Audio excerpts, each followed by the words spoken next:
Hello, my beautiful. Welcome back to 1111 True Crime. I've missed you all so incredibly much. Mama D coming at you in the house, sending a lot of love and good vibes to all of you.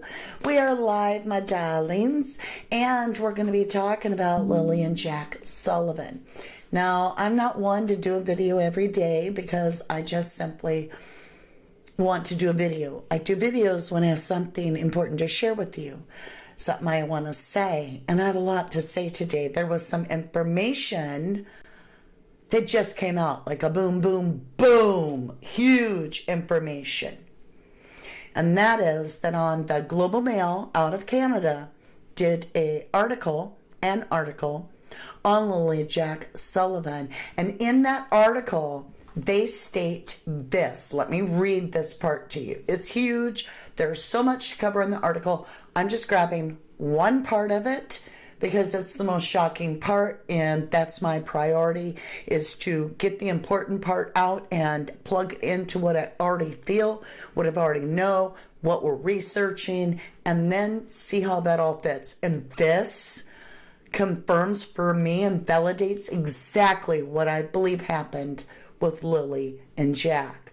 But you might feel different. Let me tell you what it says. So, I got to make it bigger to be able to see it.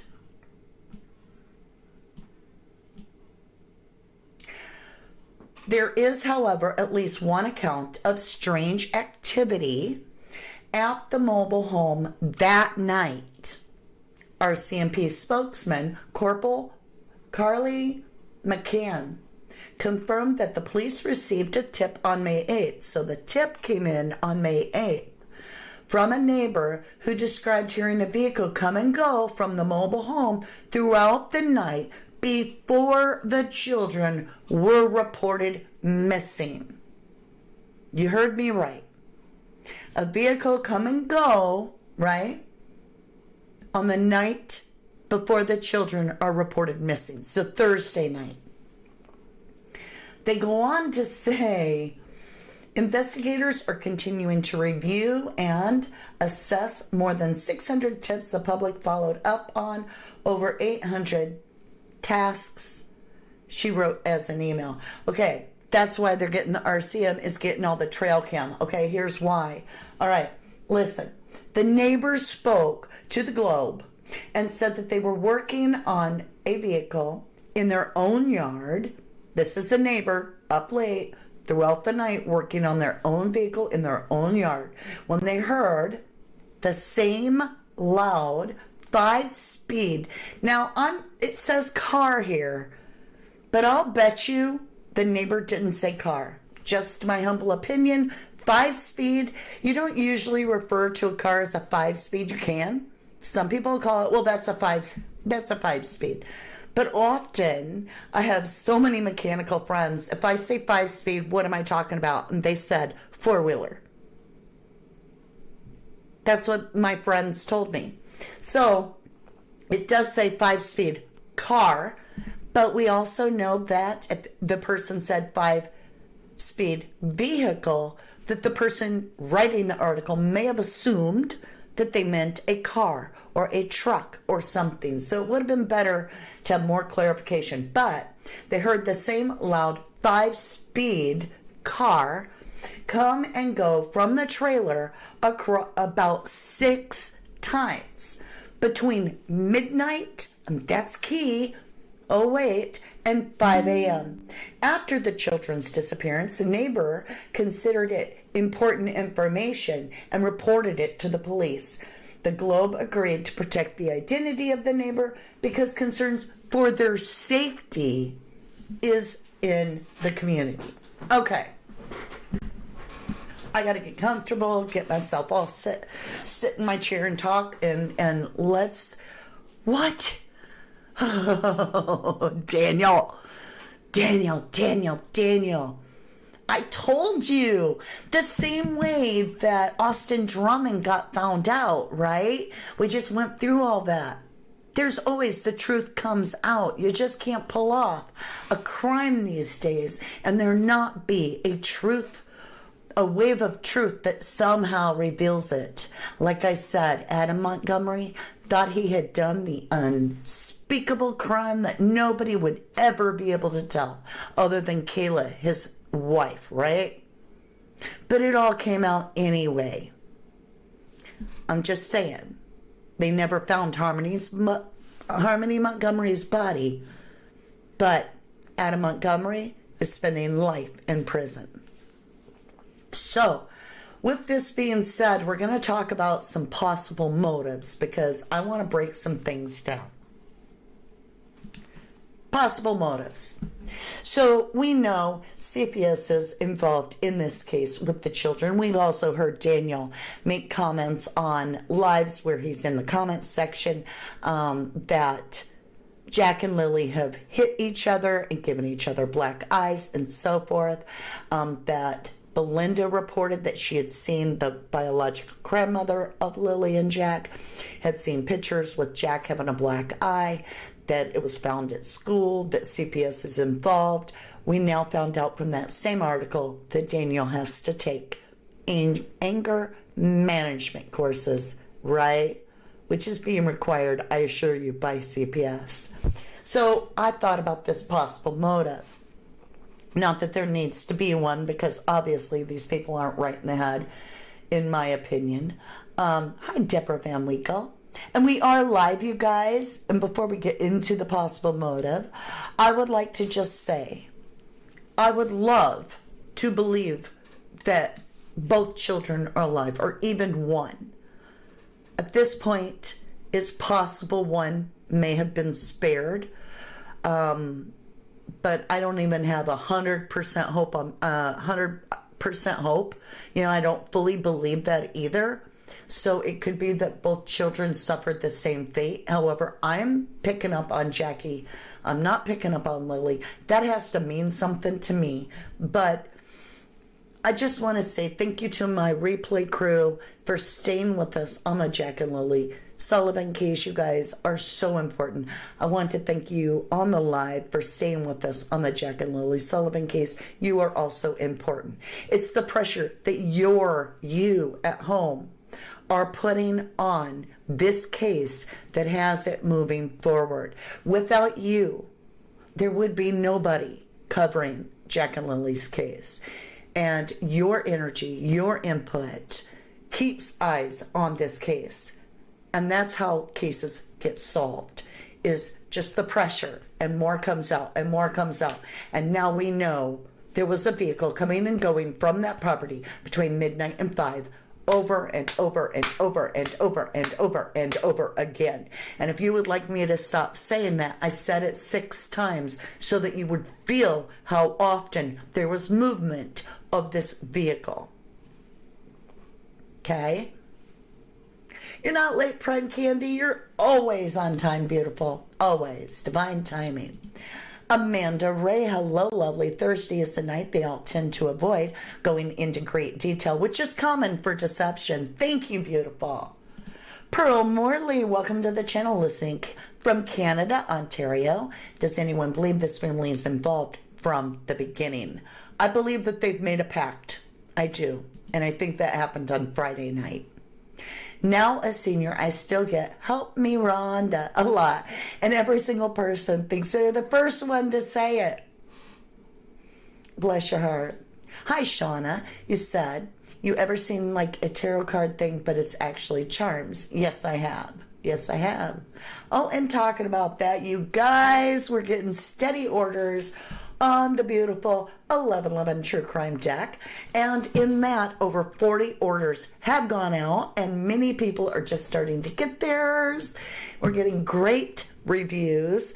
And so we have a lot of people that after this will be pulling cards with me with their beautiful deck. And we also have a tarot class that will be starting in the fall in September, on the 9th of September. So it'll be 9 for the month, 9 for the day. And if you add 2025 together, 2 plus 2 plus 5, you get 9. So I have to start it on that day, just saying. That being said, I really want to talk to you guys about the possible motives. There has to be. And this is the way I want to go about it, so I am. CPS already investigating black eyes, right? Damage to the children. Daniel has stated that Jack gave Lilly a black eye and also stated that Lilly has punched Jack too, and that Lilly hit Jack or Jack hit Lilly with a toy. So these kids had a lot of black eyes. And CPS is being called. So Daniel also stated Lilly had a black eye from the day before.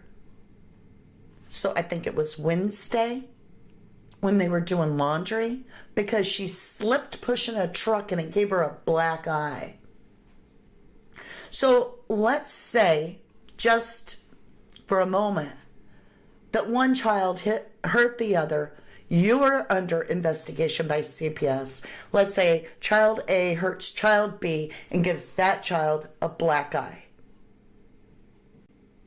All this hitting going on between the children is because they've seen it being done.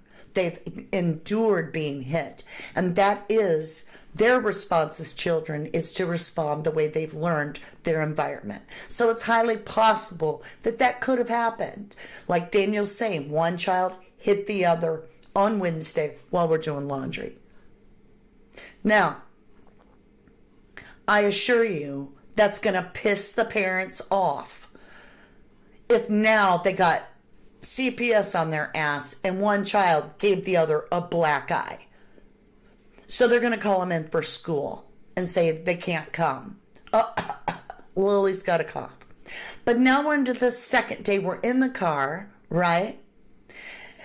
In that time frame, is it possible that one of the children, child A, now struck child B, and Daniel or Malaya, whoever, lost their shit and struck the child for hitting the other child? I know as a parent, when a child hits another child, it is one of my thoughts, do I swat them, right, for hitting? But as an adult, I'm like, what's that going to prove? It's going to prove that hitting is okay, right? But there are parents that don't think that through. Now, for some of you, you don't think that one hit can actually take a child out. Harmony Montgomery is absolute proof that that is incorrect. It only takes one hit and it can kill a child, a healthy child, no less.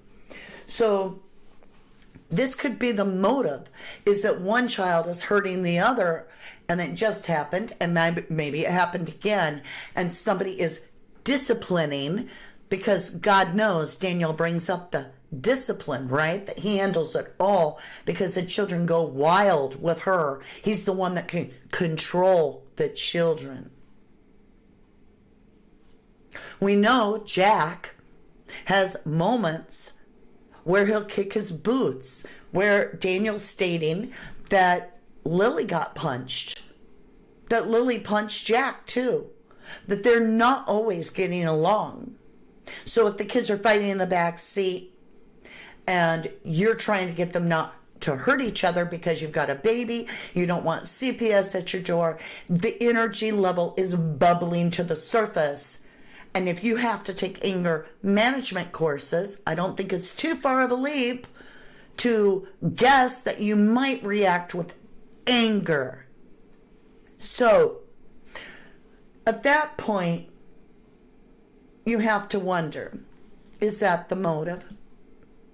Is that Daniel got angry because one child was fighting with the other child and he tried to discipline them in the way that he decides is right, and there is the problem that now we have a crime taking place in the vehicle. Are you feeling me? All right, Rhonda McDermott says it's also possible that either Jack or Lilly may have said something to a teacher. Very, very possible, because both parents are like, they talk to everybody and tell them everything. Shauna says you've got to be careful with children. Don't hit, but you hit them when you're mad. Yeah, I don't hit them when I'm mad. Rhonda McDermott also says, I still believe that the school made calls to CAS regarding marks on Jack and Lilly. I do too. And I think that's what's hitting this whole situation off, is the abuse is already there. You've created two children that believe that it's okay to strike out when you're angry, to strike out, and they may have done something to each other, and normal kids do. It's in the car. It sounds like it's quite a lengthy time in the car, and they're both in the back seat. It can just take, like Nikki UK says, one punch, that's it. And then it's lights out. Add rugs into the mix with mood swings and extreme irritability. Thank you, Amanda Ray. Good point. Rhonda says, just finished the entire Globe and Mail article on another channel. How those parents can show their faces after reading that is beyond belief. The abuse and neglect is heartbreaking. Truly. All right. So that was my proposal, is could that be the motive? Now let's get into this. There could be 1,000 motives. I just wanted to share that one. Malia's vehicle. So if something did happen in the vehicle, now we have the problem. The problem would be that the vehicle holds evidence of said crime that possibly took place. It's interesting because Malia did explain that she did the driving, which more than likely she drove her own car. And if she did, is it possible someone harmed the car, harmed the child in the car, leaving evidence of a crime? That would explain why Malia not just left the property and couldn't look at Daniel, but could be why the family's saying, you did this, and blaming Daniel. Also, if the car holds trauma and evidence of a crime, Malia's best bet, if she's not going to take the high road and turn this abuser in, and maybe it's because she was into the drug scene too. I don't know what her reason would be. It took Kayla with Adam and about Harmony 1.5 years to fully turn him in. And they weren't together. She could have talked much sooner. They had to strip her of her children and make it almost impossible for her to see them. And she finally wore down, and after a long time frame, she started talking. And they also started giving her charges. And so she started talking. And she told all about how Adam had punched Harmony Montgomery. And that had ended Harmony Montgomery. That Harmony slumped over and went quiet. And that they just continued on with their day. And that she died. All right. So not only would it be a source of extreme trauma for the mother if her child, had been harmed in the car, it would also be likely that you wouldn't want to bring evidence of the said crime with you anywhere. So you would abandon the car. And just so happens, it gets quietly towed off, no evidence taken. Boom, scene of the crime, quietly removed away from everything. Thursday afternoon, let's talk about Thursday. Thursday afternoon, we had a report of a neighbor that said a lot of cars were parked out at the road.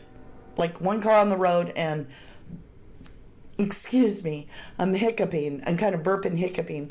And the rest of the cars were in the driveway, and it was full house. They assumed that it was a party. Now, Daniel's validated that was a neighbor, and so has Jamie. Jamie threw shade at the neighbor, saying, they were stealing things. Like what? We never hear an accusation of what they were trying to take. Number two, Daniel actually validates that neighbor, saying he was trying to get the heat off himself. Okay, so now we know it's a neighbor that did see these cars. And I believe it was Thursday, even though the person says it was Wednesday or Thursday. I believe it was Thursday. And in that, I think that's when the four-wheeler gets brought over. I think they're returning from this trip. There's been a crime in the car. They all are gathering to figure out, and I'm talking Martell's side of the family, hypothetically, spaghetti on the wall, salt over the shoulder. You get me, speculation. So at this point, they're bringing over the four-wheeler because they know they're going to need it at night. They're country boys. I said to you, it's the first thing these country boys are going to think of. I was married to country boy. I know how their mind works. The four-wheeler is going to be the go-to to search for kids, and also if they're depositing evidence of a crime, they're going to use the four-wheeler. Just my inner knowing. So Thursday, they're gathering. This would mean the entire family. And Daniel does say in his article, he slips and he says everyone was there. That would mean everyone. And because Daniel doesn't choose to name everyone, he could have said Malaya, I, the kids, and my mom. But he said everyone. It suggests that this neighbor's right, that there were a lot of cars parked there. I'm thinking, in my humble opinion, we got Janie, we got Malaya, we got Daniel, we have the baby, we've got Earl and Justin, and possibly another one. I'm not going to name that person. I'll leave that up there in the excavation land, you know, that works with Daniel. You figure it out. And at this point, they have this, what do we do? And they're willing to cover for Daniel. And I think it's because there are rugs in the house, and I think they're all involved in rugs. Okay? Otherwise, why would Malaya need supervision with the baby? I'm just guessing. Could be wrong. So they're going to bring over the four-wheeler with the intent to hide evidence. Are you guys with me for now? Am I totally out of sync? Just pop out and pop back in. Pearl Morley says if Daniel was abusive to her or the children, you as a mother could have come soon. BC's back already. And that picture of Tiny Jack trying to eat that enormous apple that no one bothered to cut up for him. Right, Rhonda? Missy, hello, beautiful. Exactly, same team. Same not talking, same liars. Bottling the didn't choose Jack or Lilly. Not one of them. Exactly. And I'm going to get into a little bit more. So let's just say, hypothetically, that they're all meeting, that they know now a crime has taken place. The tide of Bundy, we have found out, on May 1st went out at 10:44 p.m., which means that they would have had to leave the house at 9:15, no later than 9:15 p.m., which would be dark and would give them cover. They would put this evidence, if you will, or the child, right, on. Now keep in mind, they're not going to wear their coats because somebody is missing their coat. That's going to be suspicious. So you would put on heavy sweaters because it's raining and it's cold. And you're about to take a four-wheeler trip and you're going to fly like an eagle as fast as you can go. So it's going to be windy. So you're going to put a sweater on for you and your bro that are helping you. A white one and a blue one, which is going to bother you. Because what if they get suspicious about that driveway? You better make up a story about why you put those sweaters under the gravel in the driveway to hide them. Because the real reason is that the child's scent would be on those sweaters because you were wearing it to go to the Bay of Fundy because it's raining and cold and you've got waders on. Sure. Or waders with you.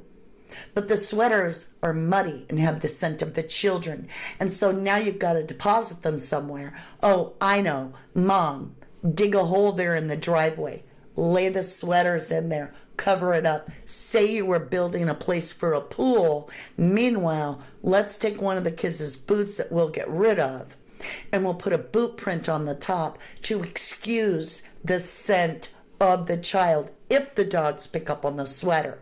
However, if they do dig in that driveway and they find the sweaters, we'll just simply say, I told you Malaya was planting them. Remember, I was at the RCMP, and when I came back, my 2 sweaters were gone. And, well, they were the one at the trailer, and the shovel was sitting right there. So I think they are the ones that buried it. So that gets that whole, because they can't ditch the sweaters after they let go of the crime evidence out to the Bay of Fundy, because they're going to be cold on the way home. They got to wear the sweaters all the way back home. But yet they don't want to lead that scent far away. So they've got to come up with, dogs are going to smell our clothes, right? Not so much on the waiters, but on the sweaters, yeah. So I believe that the sweaters are or were in that driveway until we all got suspicious of that driveway. So right now, the RCMP already got my tip to go dig up the driveway, because I believe there's a blue and a white sweater in the driveway. And I'll just say, they're being watched. So go ahead, dig it up. Dig it up, lovely. I don't care what time of night you do it. It's already been reported in case that is what happened. But in order for them to make it by 10:44 to the Bay of Fundy, when a tide is washing out to flush the evidence out like a toilet to the ocean, they would have had to leave no later than 9:15. However, they'd be home right at midnight. If they leave at 9:15, they could be home right at midnight. So important, right? Because that's all of a sudden the first time that the neighbor hears the 5-speed leaving the property or coming to the property. And again, if this interviewer got confused when they said a 5-speed vehicle and assumed it was a car, could it have actually been what most people call a 5-speed, which is a 4-wheeler, coming back right at midnight, like I said before I knew that info, that they would be returning home right at midnight. It was dark. Now, that would explain why the 4-wheeler had to be cleaned so thoroughly and why it's sparkling clean. Because there's mud flats, right, that would have spewed mud with them wheels all over the top. Who cares? They can spray off their waders. There's no stain. But you got a white sweater on, dude. It's going to have mud all over it. And tell them that you've been to the Bay of Fundy that night. And so you would have a problem. You'd have to get rid of those sweaters, but you want to keep them close because you don't want somebody else to find them because they're going to come back on you. You got to have it to a place where Malia had access. She was only at the trailer. And that way you can put blame on her. So that's what I believe is at that driveway, is the sweaters, because that's the prime evidence that's going to have the scent of the children and why the boot print was put there. So in this, you're going to scrub that 4-wheeler to get all the mud off of from the mud flats, and that's why that 4-wheeler is so clean. It's also why I believe that RCMP went after all the trail cams, because they also are on the trail too. Ocean Deep, thank you, my beautiful. Thank you kindly for the $4.99 snooper chat. That is so kind of you. Thank you. I've worked hard. I've been on this. That's why I say I don't come on every day, but when I do, I've thought it through, right? I'm not just covering whatever. I'm working my butt off here for you, for Lilly and Jack. So Daniel talks about seeing the kids at midnight. I don't believe that's absolutely true at all. I believe the last time he saw Jack was at 10:44 p.m. But I could be wrong. That's just what I think. And I don't think the dogs would have been left on the property. I think the dogs would have been moved over to Earl's or the brother of Jamie's or something while all this went on, or they would have been alerting neighbors by barking. So that's the other reason that I think that there was the sound of a vehicle leaving. I think they were removing the dogs until the morning. And that could be why the dogs were brought back in the morning, and now we hear about this whole thing about Jamie and the dog, whatever. Now, one of the main reasons that really bothers me is that not only was the 4-wheeler spotless, we have a lot of referring to mud and brown by Daniel. So Jack's pull-up, remember Jack's pull-up? It'd be brown by now, Daniel's words. it'd be brown by now. In fact, what was Jack wearing? Nobody knows, because nobody saw little Jack that morning, because I believe Jack was already gone by 10:44 p.m. But they're saying he was wearing all brown. That's easy to remember if the last thing you saw was mud. He also talks about Lily's white backpack with strawberries, which would be brown by now. Daniel talks about muddy waters, right? I think this is all leakage about the mud flats, right? That's my opinion, though. Like I said, it's all my opinion. So when we go back to the two sweaters, white and blue, it's raining, it's cold that night, they're on a four-wheeler. They need to wear the sweaters home. They can't go put them somewhere else because they have the scent of the children. So they're going to be found. They're going to have to obscure the scent of the child on the sweaters. They're going to bury it in their driveway, allegedly, put a boot print of the children, and the dog hits there. Now, they can then turn around and blame Malaya, saying she was the one at the trailer while they were all at the RCMP meeting. Now, that neighbor heard that 5-speed come and go between midnight and 5 a.m. Here's what I believe. I believe that they were worried about the scent of the children leading the dogs towards the Bay of Fundy. So they wanted a stopping point. Well, kids like to go to their grandparents, right? And that's where they went every weekend. So I believe the reason the dogs didn't hit on this blanket of lilies or the water cup or the child's boot print, because remember, the dog picked up no scent, is that they grabbed Daniel and his bro, this is my opinion, Lily's blanket off the window that would have no scent, a clean water bottle, and a child boot that had not been worn, and purposely went and put that all there because, just like the boot print in the driveway, one, it's falsifying the timeline to lead you to believe, and the searchers to believe, that these children were physically there. There's the boot print, and it rained, so this would have been after the rain. That's why they're up till 5 a.m.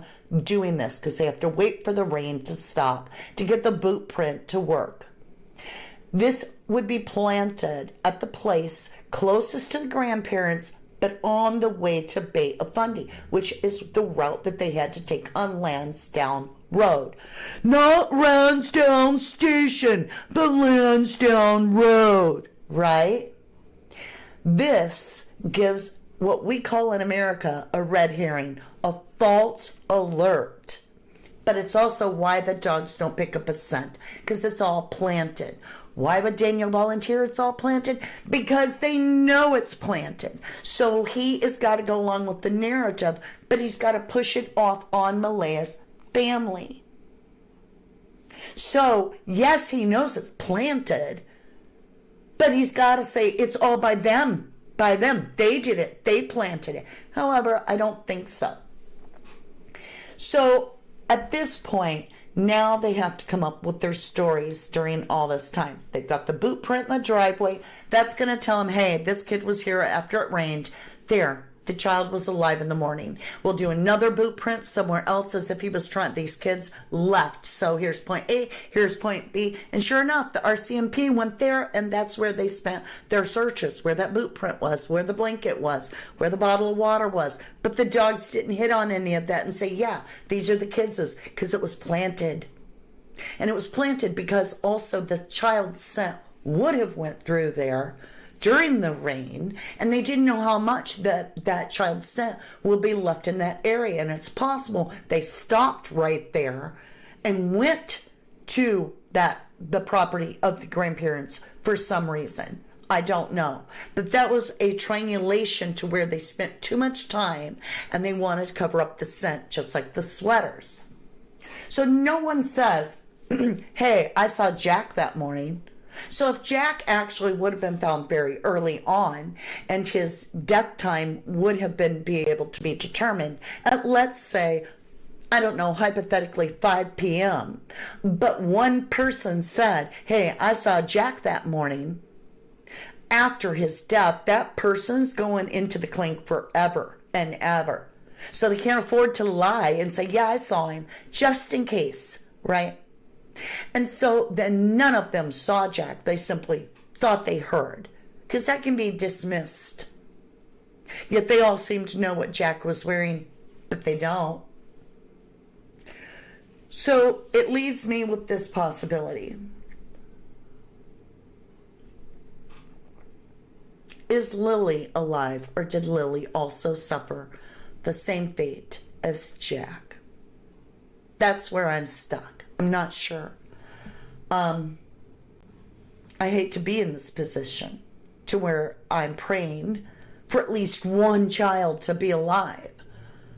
But I am holding on to a little smidgen of hope. If it was very traumatic, Lilly may not have any memory of what happened to Jack. She might have been dosed up with medication, and I'm not talking legal, I'm just saying, and kept out of it for a week so that her memory is all fogged up. She's very young. She could have been threatened. If you talk, this that happened to Jack will happen to you. If you can convince this child to stay off the road because it's dangerous and therefore she won't cross the road, then she fears. She understands fear. And believe me, the way Daniel's behaved allegedly with these children in Malaya, I believe Lilly was very aware of fear. So she could have also been blamed. Sometimes, unfortunately, the child is told. Now, I've got a story real quick to share with you. This is about 30 years ago. There were 2 children in foster care. One child was 2, one was 4 years old. The 4-year-old has faint memories, but not real good ones, as an adult. I worked with the adult. She wanted to know why the baby died, why her baby brother died in that foster care. She went and got autopsy papers, and she did all kinds of work on the case. And come to find out, because at 4 she couldn't have a very good recollection, she had been blamed for the death. Later, as the investigation took a full turn, it was found out that she had nothing to do with the death. She had always been blamed for the death by the family and even by the courts when it was revealed that this child had been abused right in front of her by the step-parent, the foster parent. She had no memory of it. None. Now, that was on my Rubber Ducky channel. And it happened to be with the same county that Stephen Avery, I battled with that. So I personally can see where one child could have been removed from that home between midnight and 5 a.m. That's why they knew to call the kids in that day, to stall for time.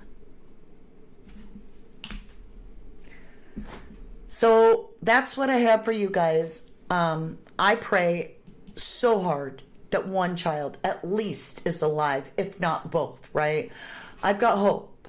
Carla says, I pray Lilly is alive. I pray for little Jack too. You're doing amazing, Mama D. Thank you, lovely. The more that comes out, the more I'm like, it's like I say, this all happened the night before. By midnight, they're home. And boom, out comes this article. When I said this whole thing about lights out with Jack, that he could have been punched, right, and had a black eye, all of a sudden the next day we've got Belinda breaking open, cracking it all open about CPS and how Jackie had a black eye.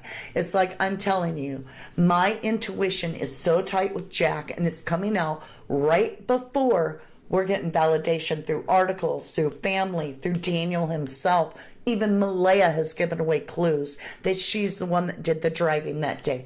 Hence, it was most likely, hypothetically, her car. And that got towed, removing the evidence of the crime. Missy says, I genuinely have a mantle at this point with the new info. I know it on for me now. I don't know what you just said, lovely. I got kind of a hard time understanding it, but I get what you're saying at the same time.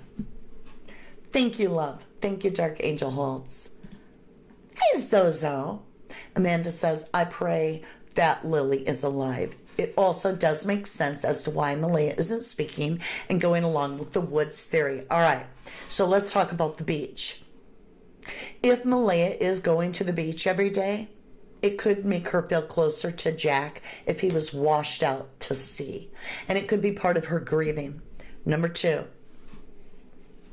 if Lilly is safe and she was hidden, if you will, because now you're way in over your head and you're an accessory to the crime, right?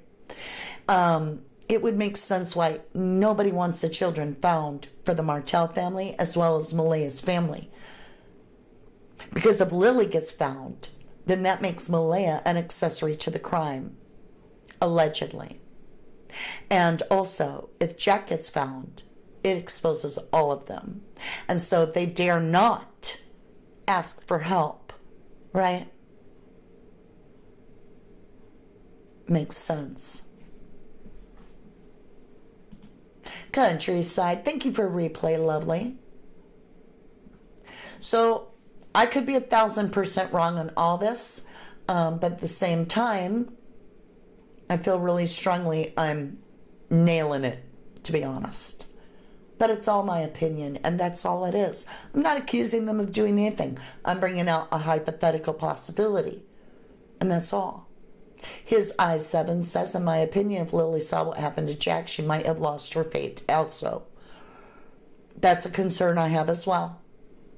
And it's possible that spirit works in amazing ways, and I'm connected to Jack, but Lilly passed, and I'm just not connecting for some reason. Missy says, poo-poo pants all over the place on that property today. Oh, yeah, they're pooping. They're pooping. You notice none of them come mess with me? Because they know I can read their energy. Oh, I'm glad you got it sorted out. Amanda Ray says, possibly Lilly was the one whom was taken off property and hidden to protect the parents. Yeah, that's why she wasn't saying, come on, Jackie, Jack, come on, Jackie boy, come on, come on, come on. Because it was just Lilly, right? And I'm sure she was removed off that property by 5 a.m. That 5 a.m. was probably her getting out of there, or even sometime in the middle of the night. And that's why these people were crashing at after 6. The minute that they were able to call in the school, they were dead tired. And that's why they laid down with Meadow. And that's why they got up late. It all fits. When you say, make it make sense, well, I think I just did. Hi, Chantel Bears. Hello, Mew. Hello, my beautiful. Mr. Forehead, I know you're thinking Bay of Fundy, and it doesn't have to be. I'm just saying. Have you ever seen the muddy waters at Katy Park, which empties to the Bay of Fundy, I believe? That's where Patty's house is. You could be right. You could be 1,000%. That could be exactly right. Rhonda says, Malaya needs to grow up and do right by her kids, maybe for the first time. Chocolate River. All I know is wherever it is, it's muddy and it empties out into the ocean, in my opinion. And I, honest to God, don't believe a thing Daniel says. And I think those sweaters are in the driveway. I 100% think that, because he was worried that RCMP would dig that driveway up because it was such a different color than the rest of the yard. And if they did, they would find those sweaters. So he had to blame Malaya. Oh yeah, in case you find sweaters, they're planted by Malaya. Remember, I was at the RCMP meeting. I came back and, oh, they're gone.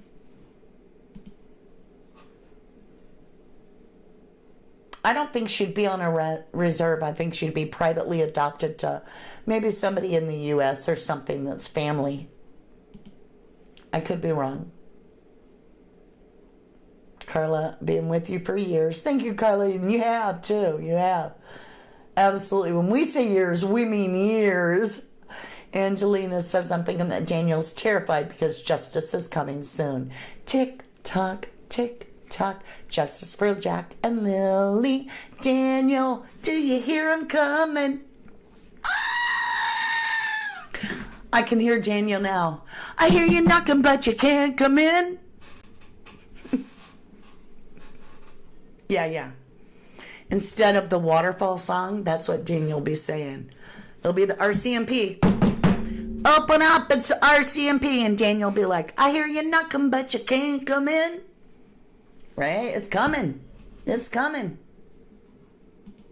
Wendy says, wow, Mama D, but opinions can open eyes. You have what it takes. Good points, Mama D. I tell you, if you've been with me, you know me. I stay on a case and I start working all the little pieces until I get something that does make sense. And often, I'm right. I was the one that was all over Jack Showalter and Jack Decor in the Idaho 4 case. Now, the shit's coming out and they found blood, B-L-O-O-D, at Jack Showalter's house. So, yeah. I'm pretty sure I got a good head on my shoulder. But it's because of my connection to God. God guides me. And I follow my intuition. Shauna says, I don't know why, but from the beginning I believe that Darren's the one that got rid of Jack and he got to keep Lilly for doing that. Oh my God. I hope you're wrong. I pray to God you're wrong. I do feel that there might be some information there that he got about through the grapevine that one of the kids was hidden and he got his wires crossed and thought it was both of them. Or they wanted to put pressure on Malaya to make sure she kept her mouth shut so that she's not charged as an accessory. So they started leaking information to Darren about possibly the kids being taken. See, that's putting pressure back on Malaya to make sure she don't talk, right? My opinion always. Mr. Forehead says you may need to do research. Let me write it down then. Hold on, lovely. Y'all help me out because I'm not local and it helps a lot to understand the names of places Patty lives. All right, I'm on it. I'll look around. Is it near Truro? Because I'm picking up Truro. Okay. It has super muddy water and goes into the Bay of Fundy as a popular fishing hole for families at a park. And if Daniel's familiar with that, I would bet. Countryside Mama has critical thinking too. That's right, we all do. It's because you guys help me out so much. They wouldn't put themselves in the position whereas another channel is giving everyone and anyone the limelight, helping push everyone away from the truth. I'm not judgmental that way. I don't care as long as everybody. I'm going to learn not to judge other channels because I have to admit that these channels are doing a damn good job of keeping Lilly's name out there and keeping these people talking. Even though we're hearing some crap out there, we're also getting some information that makes sense. And this last article is incredible. And I wouldn't have known about it if it wasn't for a crying shame. So thank you for that. Missy says, your beautiful heart, Emma. Easy to be around. Oh, Miss Emma, they love you. Thank you, sweetheart. Amanda Rose said, bad boys, what you gonna do when they come for you? I don't do it too good, right? Mr. Forehead says, I do not know where the RCMP looked. No one does. Yeah, and that's so for a good reason, right? Amanda says, I think Darren is directly involved. I feel that he also felt so compelled to come out and speak about Malaya because if they got caught, he goes down too. You could be right. You could be right. Bonnie Craig says there was talk about a party the night before, but Daniel said there wasn't. But this person heard cars or a vehicle all night, and people seen a lot of cars that night, even parked on the road. That's family, right? That's right. That way Daniel doesn't get in trouble for lying, because it wasn't a party. It was a meeting to figure out how to get our story straight and what action do we take and what are we going to do, right? A family reunion, right?